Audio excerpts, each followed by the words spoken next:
Richard KNOWLER Last updated 17:45 the 30th of July 2018 Sky Sport A Richie Mo'unga masterclass guides the Crusaders to a big win over the Hurricanes in Christchurch.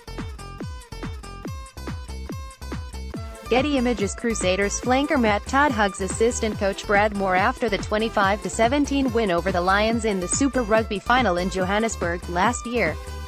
Getty Images Matt Todd left celebrates with Codie Taylor, Israel Dagg and David Havili after the Crusaders beat the Lions in the Super Rugby final last year. Getty Images Matt Todd, center, and his Crusaders teammates pose with the Super Rugby trophy at Ellis Park after the final in 2017. Rugby, it's got 16 legs, Malcolm marks at the tail and can obliterate opposition forward packs.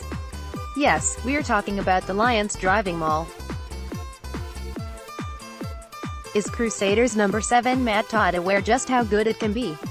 Too right, he is.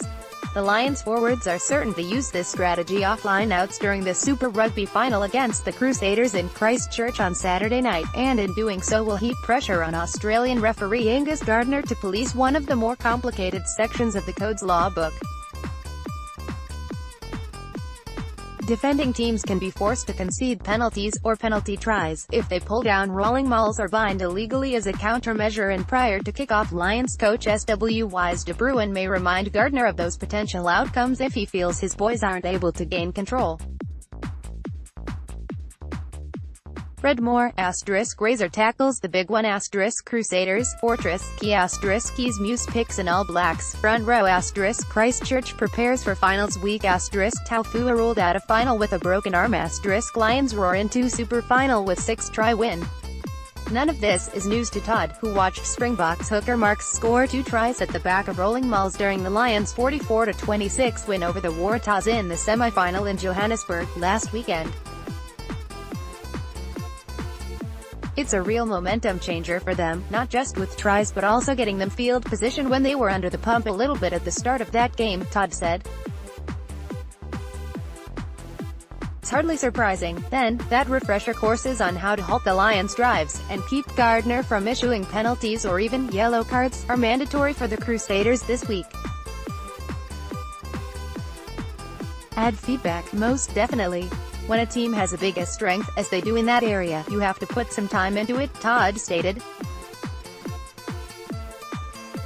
Jace Ryan, forwards coach, will come up with a good plan for us there. The Crusaders won't lack grunt when trying to blow the Lions' juggernaut off its tracks.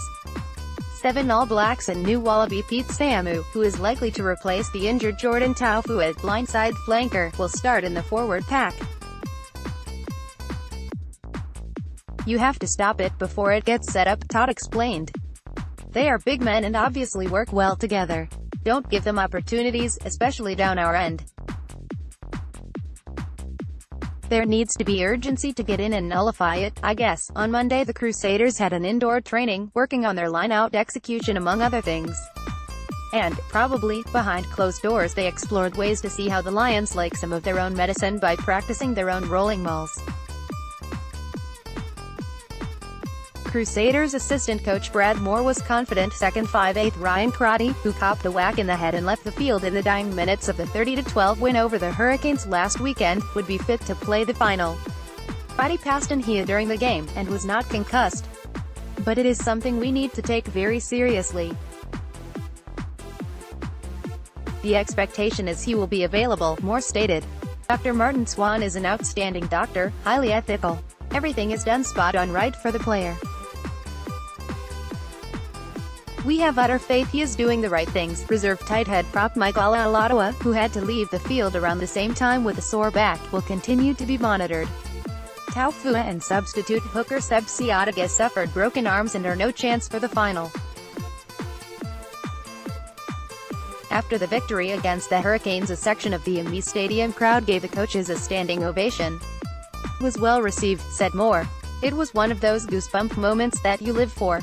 With the ovation and good luck wishes, knowing we were coming back for another week, were outstanding stuff.